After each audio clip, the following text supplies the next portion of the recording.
हिंदी में यूपीएससी की तैयारी से संबंधित प्रोग्राम्स को देखने के लिए सब्सक्राइब करें स्टडी IQ-IAS हिंदी। नमस्कार। खबर ये आई कि कोच्चि के इलाके में बादल फटने की घटना हुई। आश्चर्य की बात तो यह है कि पहाड़ी इलाकों में अक्सर होने वाली यह बड़ी आपदा केरल में कैसे और क्यों कहा गया कि यह मॉनसून के लिए अनुकूल परिस्थितियों को दर्शा रहा है।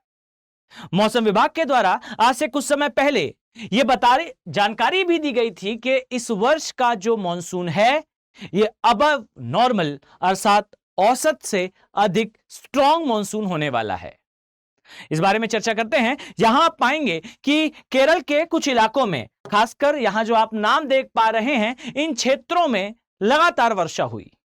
और सबसे रोचक बात तो यह रही कि भाई जो क्षेत्र, जिन स्थानों पर वर्षा हो रही है, स्पेसिफिकली अगर मैं कहूं तो बेसिकली एटमॉस्फेरिक रिसर्च के द्वारा यह बताया गया कि कलमासेरिस यह एक क्षेत्र है जहां पर वास्तव में 9:10 से 10:10 के बीच में, अर्थात 1 घंटे में, नोटिस करिएगा वर्षा का स्तर जो रहा वो था 98.5, अर्थात ये केवल और केवल 100 मिलीमीटर से आप पाएंगे कुछ ही कम था। अर्थात अगर इस स्थान पर वर्षा कुछ और हो जाती तो साइंटिफिकली हम ये कह पाते कि एग्जैक्टली इस स्थान पर बाल फटने की घटना हुई है। यहां पर हुआ यह कि भाई केरल के आसपास जो लो प्रेशर क्रिएट हो रहा था, जो अक्सर मॉनसून के आगमन से कुछ पहले होता है, इस प्रेशर के कारण इस इलाके में ठीक ठाक वर्षा हुई।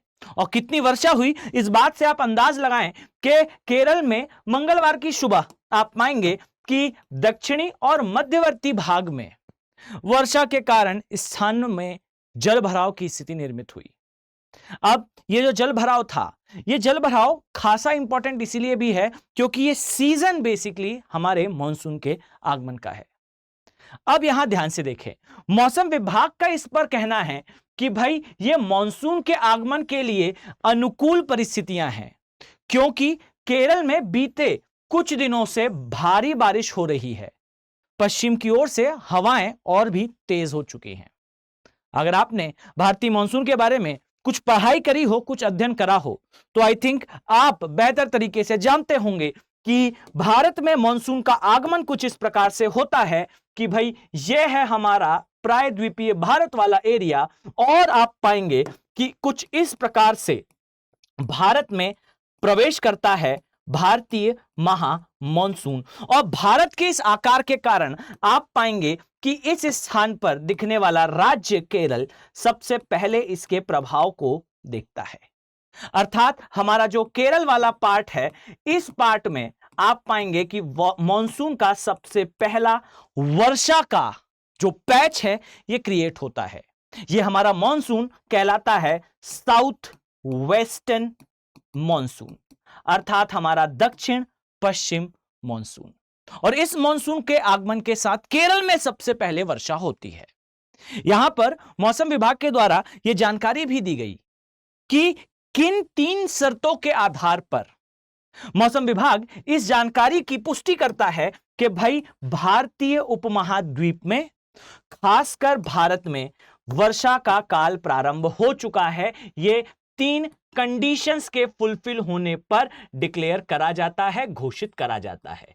अब यहां पर ध्यान दीजिए, ये जो 3 कंडीशंस यहां बताई गई हैं, इनमें से एक सबसे इंपॉर्टेंट है, जहां आप पाएंगे कि लगभग 16 जो ऑब्जर्वेशन स्टेशंस हैं बेसिकली भारतीय मौसम विभाग के, इन 16 स्टेशंस में से आप पाएंगे एटलीस्ट 60 जो स्टेशंस हैं उनके लिए यह कहा जाता है कि भाई इन 60% स्टेशंस में से 14 से 16 के बीच में इनकी संख्या होती है, जिनमें से 60% ऐसे स्टेशंस होने चाहिए।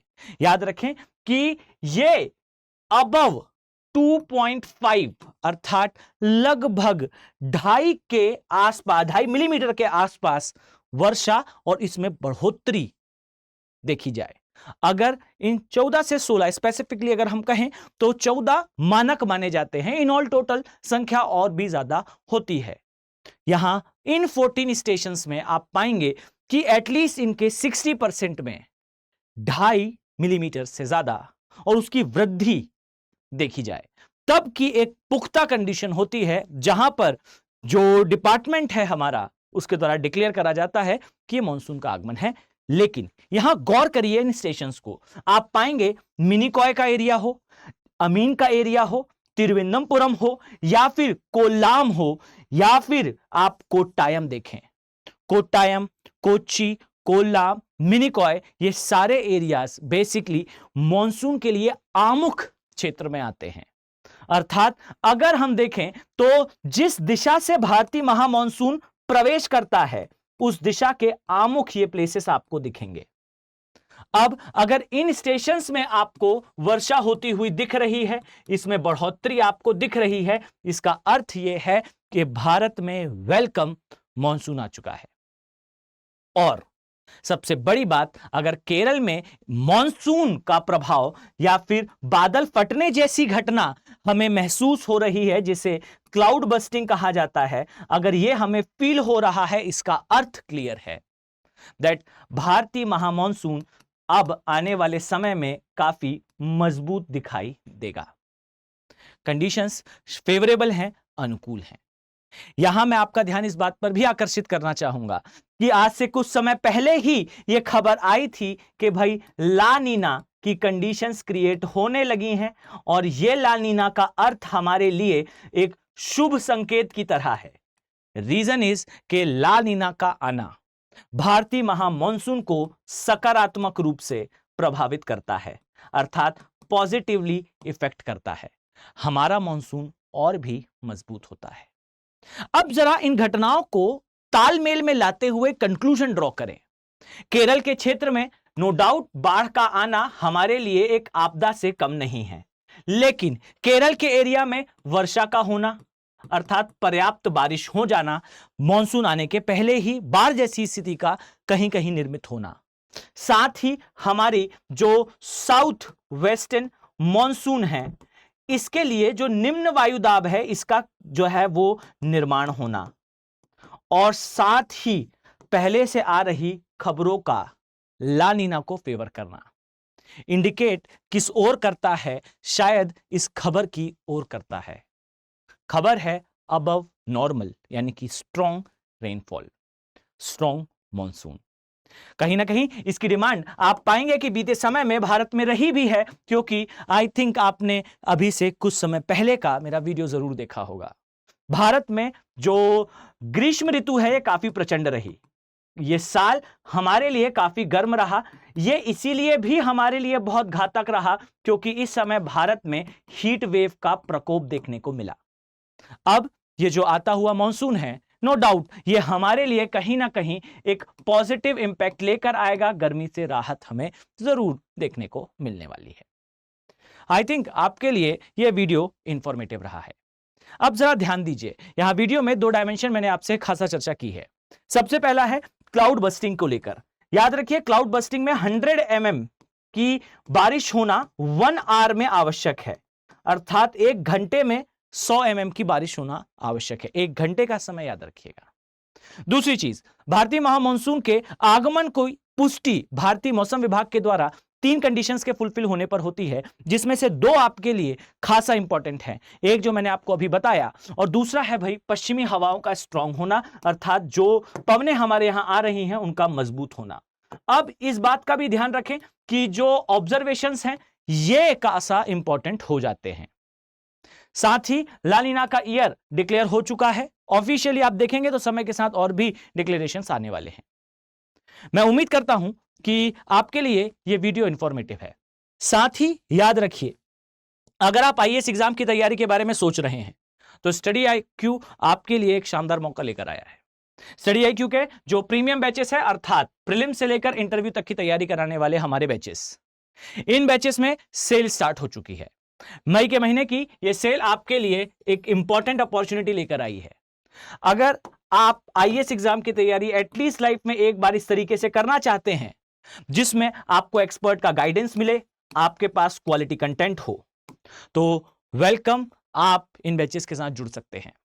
इन बैचेस में ना केवल आपका सिलेबस कंप्लीट कराया जाएगा, बल्कि इन बैचेस में आपको 1-to-1 मेंटरशिप के साथ आप बुक्स एंड सबसे इंपॉर्टेंट आपका SIP अर्थात सक्सेस इन प्रीलिम्स का प्रोग्राम, ये सारी सुविधाएं एक साथ एक स्थान पर स्टडी IQ आपके लिए लेकर आया है। बट यहां ध्यान दीजिए कि जो कॉस्ट आपको यहां दिखाई दे रही है अर्थात 25,999 रुपए, यह कॉस्ट आपको तभी मिलने वाली है जब आप AK लाइव कोड का यूज करें। इस कोड का यूज करने पर आपको जो शो हो रही कॉस्ट है ये दिखाई देगी, first thing. And second thing, 31 मई से पहले ही आपको इन बैचेस का पार्ट बनना होगा। क्लासेस आज से स्टार्ट हैं, 28 मई से इनमें क्लासेस स्टार्ट हो चुकी हैं। साथ ही अगर आपका ज्योग्राफी ऑप्शन सब्जेक्ट है अर्थात भूगोल आपका वैकल्पिक विषय है, तो हिंदी माध्यम से तैयारी करने वाले छात्रों के लिए 300+ मार्क्स स्कोर करने के लिए यह शानदार मौका है। ज्योग्राफी ऑप्शनल के बैचेस में मैं स्वयं क्लासेस लेने वाला हूं और इन बैचेस में स्पेशल स्ट्रेटेजी के तहत हम ये प्रयास करेंगे कि आपके 300+ मार्क्स तो आए ही, साथ ही ये वो विषय है, ये वो सब्जेक्ट है जो कि आपके UPSC के प्रिलिमिनरी एग्जामिनेशन में अर्थात प्री के एग्जाम में आपके 30 से 35 क्वेश्चंस डायरेक्टली कवर कराने वाला सब्जेक्ट है। अर्थात ये वो सब्जेक्ट है जो कि आपके प्री को डोमिनेट करता है। अगर आपके लिए प्री टफ है या फिर आप ये महसूस करते हैं कि हो सकता है कि प्री आपके लिए उतना जो है शानदार रिजल्ट लेकर ना आए, तो आपके लिए एक मौका है, इन बैचेस का पार्ट बने, अपने प्री को क्लियर करने के चांसेस को इंक्रीज करें, साथ ही अपने मेंस में GS पेपर 1 को डोमिनेट करें। ऑप्शनल में 300+ मार्क्स की स्ट्रेटेजी के साथ हम इन बैचेस में आपको डील करने वाले हैं। मैं उम्मीद करता हूं कि वो सभी सीरियस IAS एस्पिरेंट जो अपने फर्स्ट अटेम्प्ट में UPSC क्वालिफाई करने वाले हैं, वो सभी इन बैचेस का पार्ट जरूर बनेंगे। मिलते हैं नेक्स्ट वीडियो में। Have a very nice day. Thank you.